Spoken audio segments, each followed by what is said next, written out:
É importante nesta época e neste momento histórico em que vivemos, falar sobre direitos humanos é falar a partir de uma área que também tem a sua especialidade.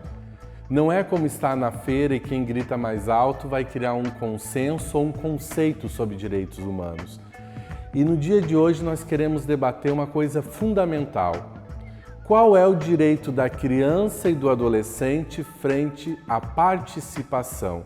Este tema é polêmico diante de diversas distorções ou visões muitas vezes equivocadas ou de cunho ideológico, muitas vezes doutrinário, e para isso nós queremos debater então criança e adolescente e qual é esse direito à sua participação na sociedade como um todo.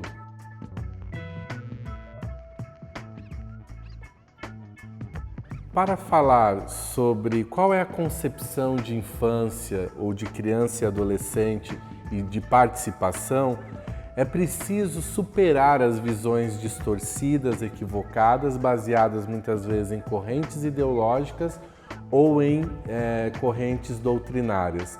Para isso, é preciso que nós vejamos o que a lei diz. Então, neste momento agora, eu gostaria de destacar que participação não é assunto meramente de pessoas que acreditam numa revolução ou algo do gênero. É algo muito mais simples e que a Constituição e vários marcos internacionais e nacionais vão apresentar isso de uma maneira muito objetiva e contundente. Quero destacar a Convenção da Criança e do Adolescente, publicada em 1989, em que foram mais de 20 anos de debate qual que é a nossa concepção internacional e mundial sobre criança e adolescente, e nesse caso sobre participação. A convenção é que vai definir e publicar e de maneira histórica definir que criança e adolescente são sujeitos de direitos. Essa concepção tão inovadora e importante vai colocar a criança enquanto uma pessoa que faz parte de uma sociedade e de uma vida em comunidade. Isso é fundamental destacarmos. Ela vai falar também em seus artigos 12 ao 15 quais são as orientações para que a criança e o adolescente não sejam meramente esses objetos de direitos, mas sejam sujeitos de direitos. E aí nesses parágrafos, nesses artigos 12 ao 15, vai falar que a sociedade, o Estado tem que reconhecer a criança frente ao seu direito de exercer a sua participação. E aí vai falar da importância do escutar essa criança, de envolver essa criança e de fazer com que ela também decida sobre a sua vida e a vida em sociedade.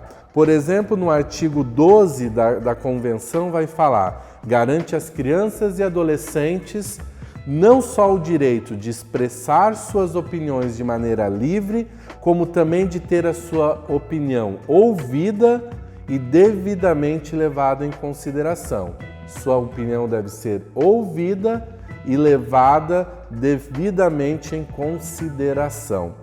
E o parágrafo 2º exige que seja dado direito às crianças e adolescentes também a serem ouvidas nos procedimentos judiciais e administrativos que afetam a sua vida. E aqui nós precisamos avançar muito.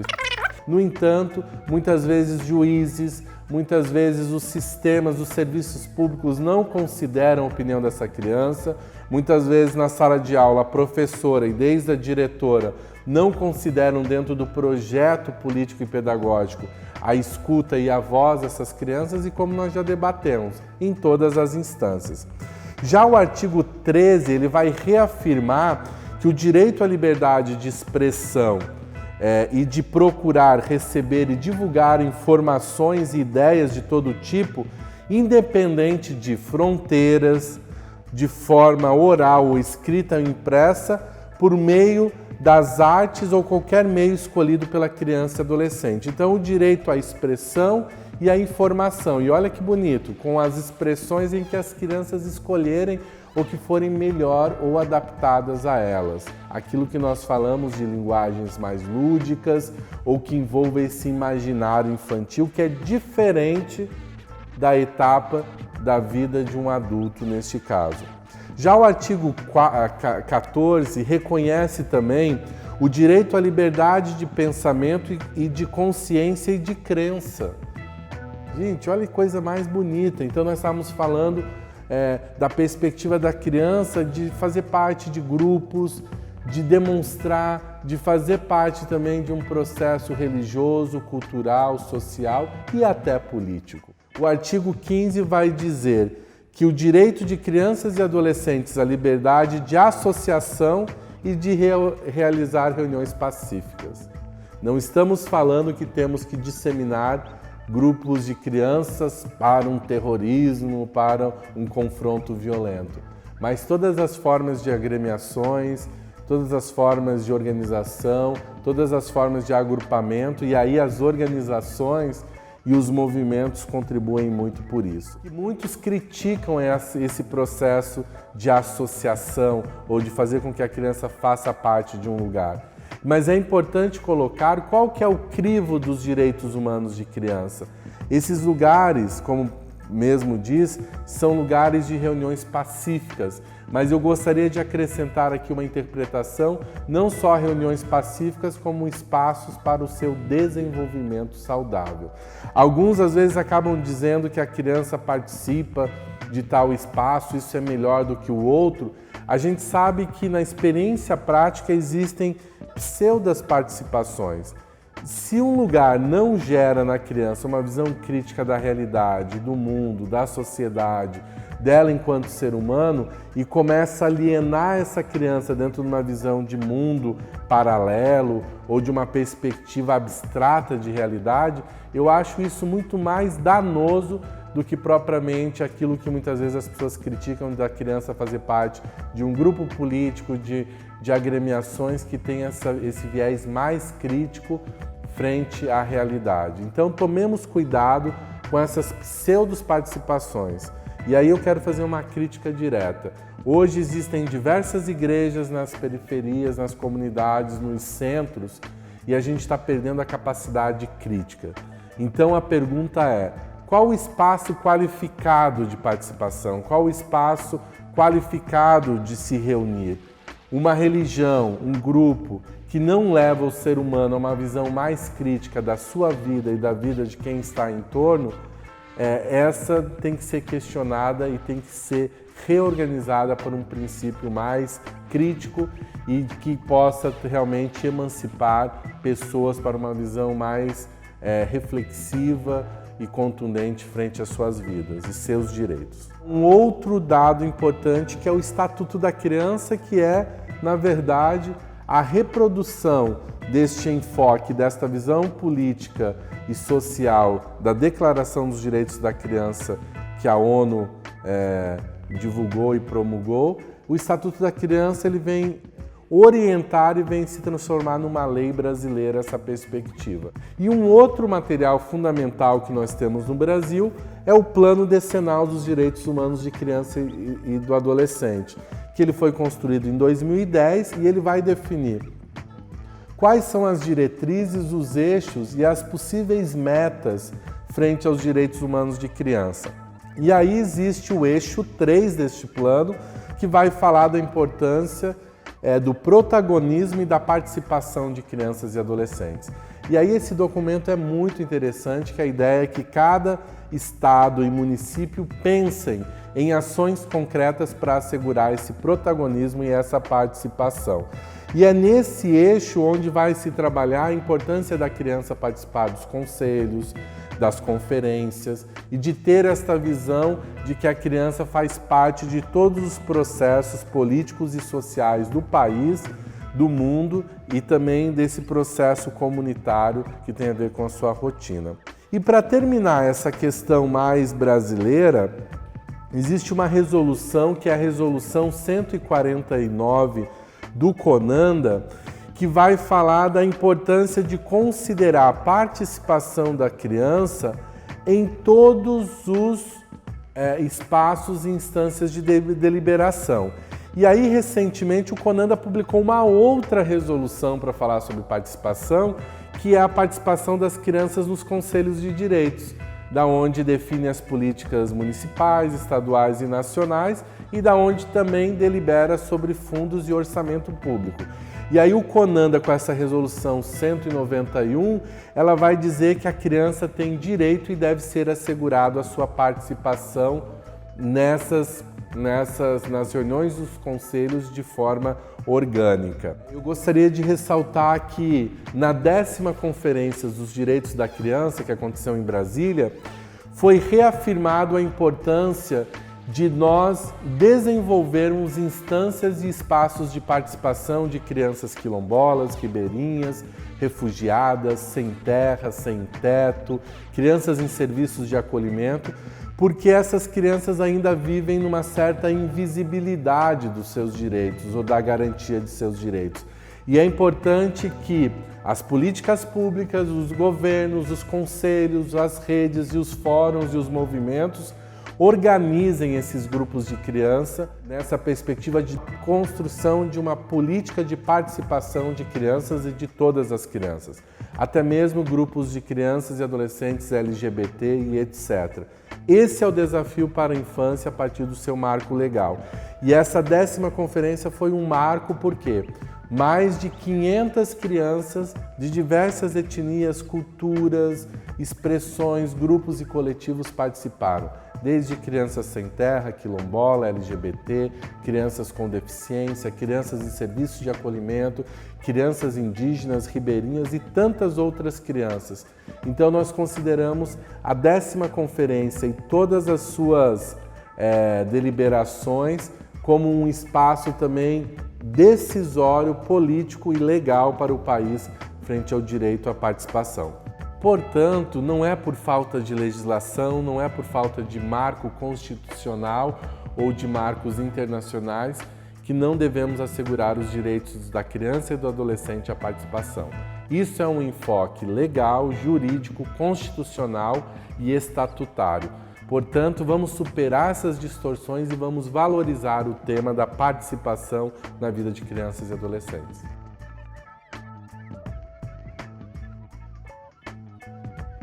Hoje, existem diversas visões sobre a criança e o adolescente. Algumas ainda são tão ultrapassadas que são antes do Estatuto da Criança e do Adolescente, onde concebiam e enxergavam a criança como objeto da sociedade e não como aquilo que o Estatuto vem definir como sujeito de direitos. Uma criança sujeita de direitos é aquela criança em que tem opiniões, desejos, perspectivas, vontades e interesse comum a outros e outras pessoas também. Então, é fundamental percebermos quais são as correntes, quais são as formas de conceber e de enxergar essas crianças. Muitas vezes existem visões distorcidas, preconceituosas, de perceber a criança e o adolescente como um sujeito menor, ainda não pronto, como um objeto realmente de um adulto, como um objeto de um sistema, como um objeto de um espaço. Muitas vezes a criança ela é colocada dentro deste objeto, dentro de diversos sistemas. E para isso é preciso perceber e romper com esta cultura realmente preconceituosa, de diminuir e cada vez mais de anular o papel e a função social e política da criança na sociedade em suas diversas esferas e diversas instâncias e espaços. E aquilo que nós gostamos de reafirmar, pensar em política não é pensar em Brasília ou nas casas dos governos ou no Congresso ou na casa dos vereadores. Pensar em política é pensar naquela micro situação e micro atitudes que acontecem. A relação da criança com seu pai, com sua mãe, com sua família, a relação da criança com seus vizinhos, com os líderes comunitários, é perceber essa criança como um sujeito de direitos e participante ativo e de direito frente à vida social e pública, tanto da sociedade quanto do Estado de maneira geral. A questão principal é qual o lugar, como nós enxergamos a criança e adolescente em todo o sistema da sociedade, tanto na família, na comunidade, na escola, ou em outros espaços comunitários, ou até mesmo na decisão frente às políticas públicas. Há diversas visões equivocadas, antigas, ultrapassadas, frente ao que é uma criança e adolescente. Frente ao debate aos direitos humanos de crianças e adolescentes e à participação delas, é fundamental debatermos 3 problemas que rondam e que estão presentes neste debate, nestas visões ou no comportamento da sociedade frente à presença de crianças e adolescentes. O primeiro problema que nós constatamos é a questão do adultocentrismo, onde o adulto é o centro de tudo e tudo que rege a vida de crianças é baseada no adulto. A criança não é um sujeito ativo, atuante, responsável, e sim é a figura de um adulto que vai reger toda a estrutura e a dinâmica de vida das crianças. Esta cultura do adultocentrismo é tão presente desde as escolas, desde as igrejas, da família especialmente, mas também do Estado, onde a criança não é concebida como uma pessoa que pode opinar, dar voz, participar, delegar, demandar e decidir. Nesse sentido, a cultura adultocêntrica criaram vários outros problemas. O problema da opressão, da violência, do não aceitamento da criança diante das suas diversas expressões e linguagens. E o adulto, nesse sentido, é que opina, que define e que acaba governando a vida dessa criança de uma maneira autoritária. O adultocentrismo nada mais é do que o autoritarismo, esse império do adulto diante da vida de crianças e adolescentes. E este é um dos grandes problemas de nossa sociedade como um todo. Segundo problema que queremos destacar, e é que é fundamental nós trabalharmos, a questão da concepção de uma educação bancária. A concepção de uma educação em que o indivíduo e a pessoa não é considerada um educando, não está aprendendo a ver a vida e a dinâmica da vida, mas sim ela é simplesmente um depósito de informação. Essa cultura e essa concepção de uma educação bancária tem criado grandes problemas em nossa sociedade. Até mesmo alguns movimentos e algumas perspectivas de mobilização, de trabalhar com a escola como um espaço meramente da informação e não da formação para a vida. Para nós, frente a enfoque de direitos, é fundamental perceber que a educação é aquela forma de lidar e perceber a vida como uma dinâmica de aprendizagem. A escola não é uma sala. O território da vida, a dinâmica e a rotina da vida tem que trazer e são elementos de aprendizagem. Então a geografia, a história tem que fazer parte de uma leitura da vida. Como que a história está impregnada em minha rotina, na minha relação com a minha mãe, com meu pai, como que historicamente o Brasil foi construído através da escravidão e como que isso perpetua. É fazendo essas relações da minha vida com a história, com a geografia, é que nós vamos construindo uma concepção de uma educação realmente mais interessante para a vida das crianças. Então, um dos grandes problemas é essa concepção equivocada da educação como uma educação bancária, aquilo que Paulo Freire diz, como um mero depósito de informações. E tomemos cuidado porque há correntes que querem escola sem partido e outros movimentos que vão esvaziar a função da educação.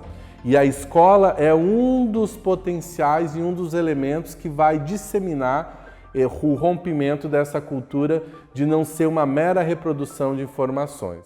O terceiro grande problema que acaba entrando nesse debate sobre a criança e adolescente como sujeito de direitos e como participante de uma sociedade ativa e solidária está na questão de perceber a vida enquanto um viés capitalizado, ou seja, a vida capitalizada. O que é isso?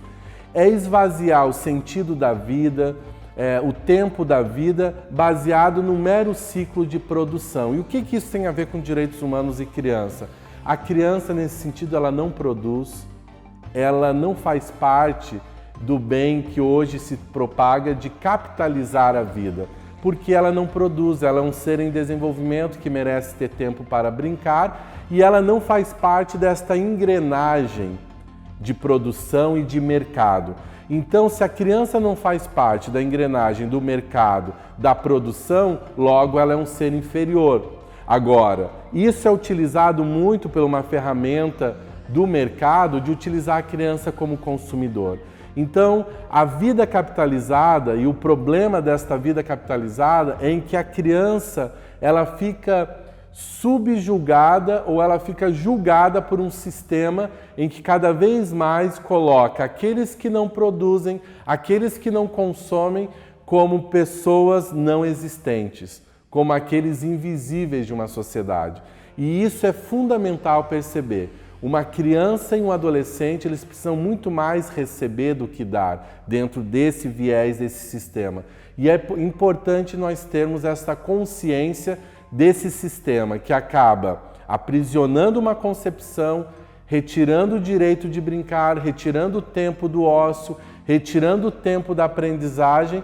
E aí, como que os pais, os familiares, quem está em torno desta criança, também pode participar deste processo, né? E nós sabemos que cada vez mais a precarização do trabalho, a precarização do acesso a uma renda familiar, muitas vezes fazem com que famílias saiam 4 horas de casa para chegar no trabalho às 8 horas e retornam muitas vezes em casa já com o sol muito longe e a noite adentrando aí os lares. E esta relação entre criança, família, comunidade, essas crianças vão ficando perdidas neste grande sistema selvagem e que cada vez mais tira a potência da vida e o direito da vida de ser e de estar neste mundo. Portanto, nós falamos de 3 grandes problemas e eu quero retomar.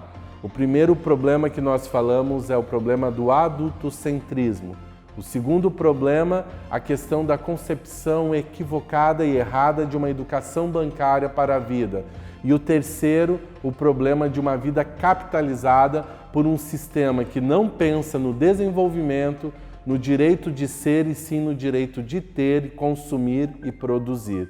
E esses problemas acabam gerando na criança e no adolescente um peso histórico de não participação, de não liberdade, de não construção da sua cidadania. E se nós não rompermos com estes 3 problemas, nós vamos falar cada vez mais que a criança ela não é uma pessoa integral, e sim ela é concebida como um ser menor, um ser ainda a ser desenvolvido e que não está pronto para a sociedade.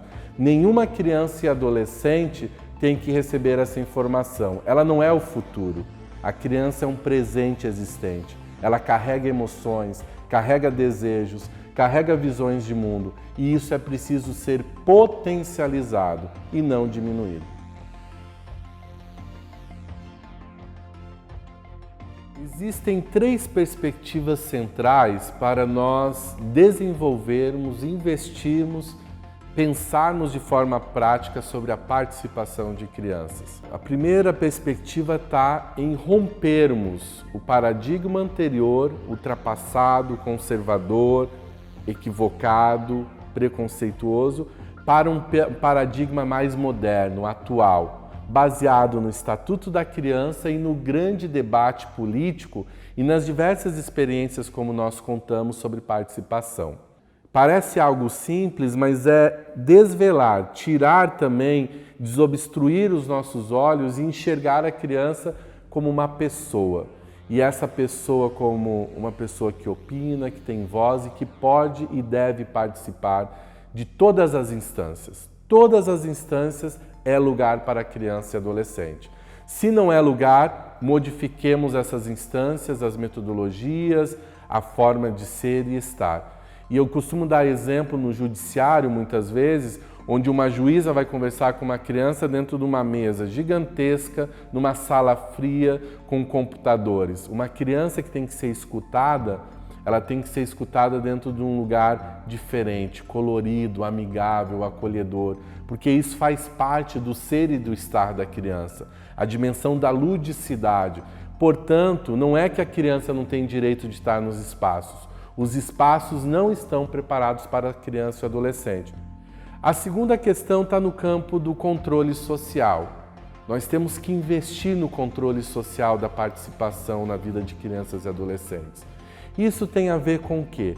Com a revisão, com a normatização de novas formas de organizar os espaços e a maneira de se relacionar com a criança. Eu estou falando de casos simples. Nós sabemos que o plano diretor das cidades é o grande lugar onde se organiza e define as prioridades das demandas e dos interesses das pessoas. E a importância de cada vez mais se criar campanhas, orientações, divulgação para que essa criança adentre e faça parte desses processos de decisão. E isso, estou dando um exemplo sobre o plano diretor, como eu posso falar de um projeto de lei que está na Câmara ou que está no Congresso, ou desde também de uma criança participar de um ritual religioso. Como que uma criança muitas vezes fica na missa? É criminalizada por adultos porque ela grita, porque ela esperneia, porque ela sobe no banco. Muitas vezes os líderes religiosos não sabem fazer esse acolhimento. Não se tem, então, um lugar adequado. E para isso, então, é importante convocar aquilo que nós chamamos de controle social e o controle social da participação. É preciso redefinir e construir protocolos, metodologias para efetivar isso.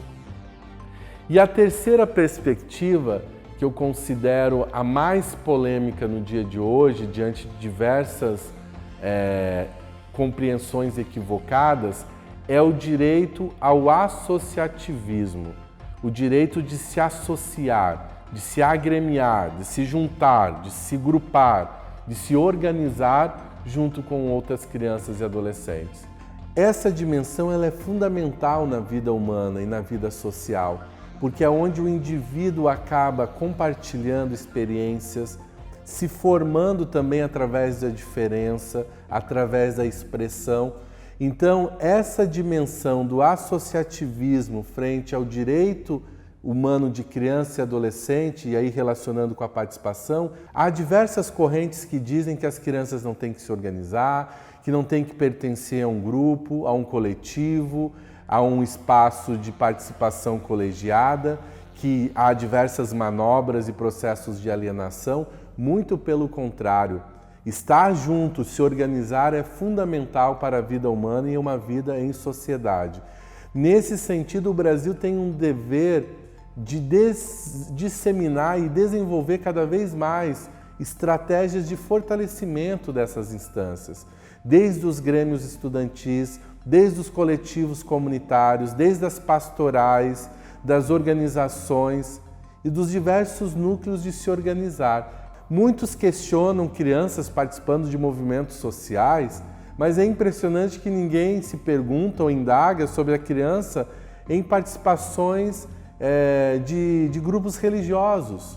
Por que o mesmo nível de análise e o mesmo critério de julgamento não se dá para essas outras instâncias? Organizar, estar juntos, fazer parte de um coletivo é fundamental para o desenvolvimento. E nós sabemos na prática diária do trabalho com crianças e na nossa própria vida pessoal, de amigos, de conhecidos, aqueles que são iniciados, quanto mais neste processo de estar junto, de fazer parte de um grupo, de um coletivo, essa pessoa desenvolve potenciais muito mais importantes para a sociedade. Uma visão crítica, uma visão de reflexão, uma visão de solidariedade, uma concepção de que fazemos parte de uma comunidade e não meramente de seres isolados. E neste momento que o mundo vive de uma certa hegemonia da virtualização, de cada um no seu computador, no seu celular, essa questão da agremiação, do agrupar-se, do organizar-se e aqui do associar-se, de fazer parte de uma associação de pessoas, de grupos de interesses, é fundamental nós incentivarmos e rompermos qualquer forma de criminalização disso. Toda criança e adolescente tem direito de se associar junto com seus pais, e aqui vem um elemento de diálogo fundamental. O pai e a mãe muitas vezes levam esses filhos para instâncias, para lugares, porque o pai e a mãe também têm uma responsabilidade de inserir essas crianças e adolescentes nesta cultura de participação, nessa cultura de envolvimento social e nesse sentido político. Portanto, essa terceira dimensão, a gente finaliza essas 3 grandes perspectivas para incentivarmos e desenvolvermos os direitos humanos de crianças frente ao direito da participação. E se nós percebermos essas 3 dimensões, a primeira dimensão da perspectiva de romper e de fazer parte de um novo paradigma da criança como sujeito de direitos. Na segunda questão, de fortalecermos o controle social da participação na vida diária de crianças e suas famílias. E a terceira dimensão do associativismo como uma resposta importante, uma estratégia fundamental para a vida humana de crianças e adolescentes que estão se desenvolvendo. Há uma dimensão cultural, social e econômica frente aos direitos humanos e à concepção de participação. Muitas vezes temos uma visão econômica sobre a criança, como um ser que não produz, que não existe, e nesse sentido a gente acaba anulando. Portanto, essas 3 dimensões nós temos que debater, refletir e revisar no nosso dia a dia. Como que estamos concebendo essa criança socialmente, qual é a cultura que está por detrás, qual que é a dinâmica, a tendência, e o terceiro, como que eu concebo essa criança dentro de uma sociedade, de um sistema social que é muito baseado pelo viés econômico. Este é o debate que nós temos pela frente. E é impressionante percebermos que desde as igrejas não sabem lidar com este sujeito que é a criança, esta pessoa, onde colocá-la, como aprender e também desenvolver ações e metodologias em que essa criança faça parte de uma celebração ou de um espaço de reunião, de um espaço de decisão, de um espaço de consenso. Quais são as experiências históricas sobre participação de crianças e adolescentes? E é preciso fazer a leitura dessas experiências históricas para que a gente possa visualizar que é possível, é real, é concreto e é transformador desenvolver e investir na dimensão da participação na vida de crianças e adolescentes. Quero destacar aqui 4 grandes experiências históricas que aconteceram aqui no Brasil. A primeira grande experiência que eu quero demarcar é a experiência do movimento de meninos e meninas de rua que se organizaram em torno do tema da situação de rua, das violências sofridas, se reuniram, se fortaleceram e este movimento ajudou na construção e na aprovação do Estatuto da Criança e do Adolescente. Se você for aí na internet pesquisar as imagens históricas sobre a aprovação do Estatuto da Criança, você vai ter uma foto muito bonita de centenas de meninos e meninas em situação de rua entrando e subindo a rampa do Planalto para apresentar e deixar nas mãos dos deputados essa grande legislação que hoje é reconhecida, que é o Estatuto da Criança. Por isso, o movimento Meninos e Meninas de Rua simboliza este espaço de organização, de criar metodologias e de colocar as crianças não atrás ou do lado, na frente. Elas levaram e carregaram o Estatuto da Criança para dentro do Congresso Federal e depois foi aprovado por unanimidade. O segundo grande fato ou contexto histórico que eu quero trazer acontece nas periferias. Não acontece nos bairros nobres do Brasil, acontece na periferia, que é as expressões culturais e as articulações culturais do hip hop, onde grupos, coletivos, meninos e meninas se organizavam em torno da fala, da expressão, da arte, da música, da dança, do grafite. E essa cultura hip hop foi criando a organização e a auto-organização de meninos e meninas em diversos bairros, desde a periferia, e depois isso acabou sendo capturado pelos grandes centros. Hoje o grafite, o hip hop é escutado por todas as classes sociais. Mas o mérito que eu quero considerar é que o elemento da participação, da organização, acontece nas periferias e acontece através do hip hop. Nesse sentido, isso é uma experiência de participação muito bonita e efetiva na vida da sociedade. Então não dá para dizermos e criminalizarmos que a criança e o adolescente não tem direito desta organização. Tem, porque isso traz uma afirmação enquanto pessoa e uma produção também para a sociedade. Quem não escutou uma letra de hip hop, quem não viu um grafite e acabou não interpretando também algumas coisas que não tinha pensado? Essa é a capacidade, essa é a frente. Essas crianças e adolescentes têm capacidade de ler o mundo, de produzir uma interpretação e de divulgar essa interpretação. Uma outra experiência que eu quero destacar é a participação de mais de 1.200 crianças em Brasília dos movimentos campesinos. O MST teve uma participação muito interessante, onde mobiliza as crianças lá do campo, as crianças sem terra, para um debate fundamental. Quais são os nossos direitos enquanto criança campesina, enquanto criança do campo? E aí se debateu temas sobre educação, sobre alimentação saudável, sobre a importância de uma produção de alimentos mais digna e saudável para a vida delas.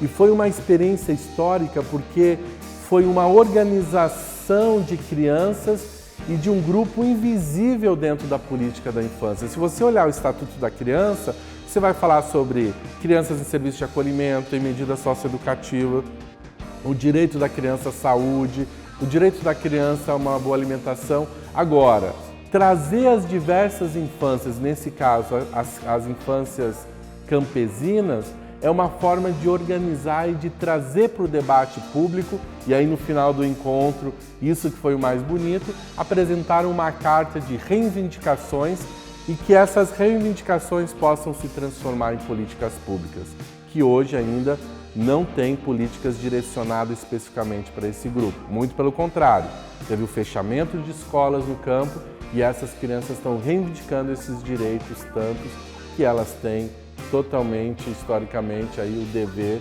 de conquistar e de promover esses direitos também. Então eu coloco esse histórico.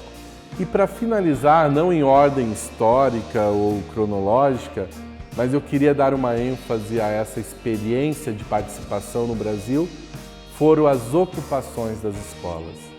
Isso criou uma confusão na cabeça dos principais adultos que debatem sobre participação e até mesmo diante da sociedade que ficou boquiaberta a saber que meninos e meninas se organizaram e defenderam o seu direito a ter uma boa escola, um bom refeitório popular e, ao mesmo tempo, garantir que escola é essa que nós queremos. Alguns indagaram no primeiro momento, até algumas mídias, quem está por detrás dessa auto-organização. Olha só a visão adultocêntrica. Quem é o adulto que está por detrás? Qual é o partido político? Qual é o sindicato? Qual é o movimento social? E aí se deflagrou uma grande questão e foi, eu acho, a grande lição para a nossa sociedade frente ao direito de crianças e adolescentes a participarem, que não tinha ninguém por detrás. Quem se organizou, quem leu, quem criou metodologias de resistências e de ocupação foram os meninos e meninas. E aí temos tantos nomes como Rafaela, como Guto, meninos e meninas que realmente se transformaram numa referência política, mas não porque são políticos engravatados, referência política no seu dia a dia e no seu lugar de ser e estar, que é a escola. Portanto, a questão das ocupações das escolas nos deu uma grande lição. Não está isso nos livros, mas está na produção de uma nova cultura de participação. E estes meninos e essas meninas questionaram todo o sistema de proteção. Questionaram onde estão os conselhos tutelares, onde estão os conselhos de direitos, onde está o governador, onde está o secretário de educação, porque nós queremos decidir sobre nossa vida, não queremos que decidam por nós. Essa experiência rompe e diz: a cultura do adultocentrismo deve ser rompida. E quem tem que estar nas mesas, quem tem que ser potencializado são as próprias crianças e adolescentes. Por isso, a questão e a experiência sobre as ocupações das escolas é um grande tratado de participação, que rompe um pouco aquela visão de achar que participação tem que estar no Congresso Federal. Não. A participação tem a ver com decisões sobre a sua vida, no dia a dia, em sua família, em sua escola, em sua comunidade e especialmente na sua dinâmica social rotineira. Então, são essas experiências que podem nos apoiar a entender e a buscar realmente priorizar o tema da participação. Portanto, direitos humanos de crianças e adolescentes e o direito à participação, ele é um tema e um dever prioritário para o Estado brasileiro. Fazer com que crianças façam parte de toda a engrenagem, de toda a estrutura e de todo o mecanismo de relação da sociedade e dos espaços públicos. Isso é fundamental.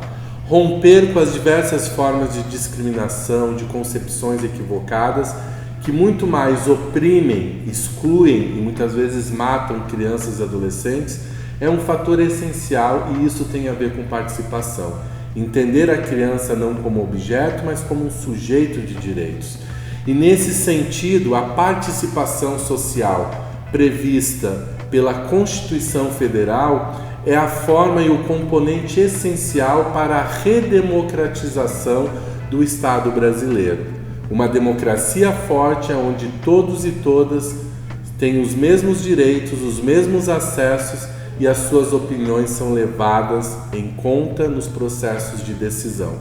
Criança e adolescente não pode ser vista como um objeto imaginário de religiões, de ideologias tantas ou de concepções de dizer que é um ser menor, um ser inacabado, um ser ainda que está por ser. Criança e adolescente é presente, existe, já é integral os seus desejos, as suas vontades e a sua percepção do mundo. Por isso, a criança e o adolescente devem ser levados a sério e não como um elemento meramente que tem que ser considerado para ser meramente escutado. Uma voz e uma opinião escutada, ela tem que ser deliberada e tem que fazer parte das decisões da sociedade. Este não deve ser o nosso sonho. Esta deve ser a nossa perspectiva de defesa e de controle frente aos direitos humanos de crianças e adolescentes de participarem efetivamente através de agremiações, grupos, coletivos ou de maneira individual dos espaços e das instâncias da família, da comunidade, da escola e até mesmo das instâncias representativas do nosso Estado brasileiro.